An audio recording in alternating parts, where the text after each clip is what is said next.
Baningi abasahlalela ovalweni ikakhulukazi laba abathelwa amachaphazela esigamekweni sokubanjwa kwemoto yemali emgwaqeni omkhulu N2 eThekwini.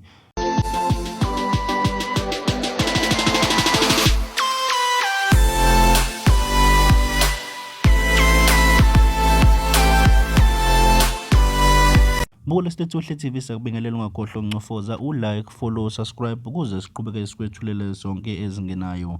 Kanti udaba esibeka ngalo daba olubika ukuthi baningi abasahlalela ovalweni ikakhulukazi laba abathelwa amachaphazela esigamekweni kweduna kwemoto yemali esenzeke emgwaqeni omkhulu N2 endaweni yaseThekwini phakathi kwa-Hutchinson no-NPC.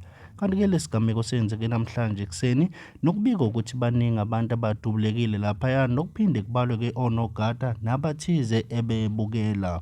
Kanti-ke mboli esilethuhle TV ngokwesibalo esiqinisekiswa abezimo ey'phuthumayo kubikwa ukuthi kubulawa oyedwa kwadubuleka abawu-7 kodwa abashonanga kwaba-7 kwaphinde kwashawa ngezandla abantu abane kulabo balimala kabana. Kanti mboli esilethuhle TV nanka amavidiyo sikwekuqoqele wona ungakhohlwa ukuncofoza u-like, follow, subscribe ngaphambi koba ngiligoqela lolu daba ngathanda ukuzwa ukuthi kuthini ukuphawula kwakho ngalezi gameko. Agricultural products of South Africa are tariff-free under AGOA. So you can imagine what the repercussions will be if something like AGOA gets cancelled. South Africa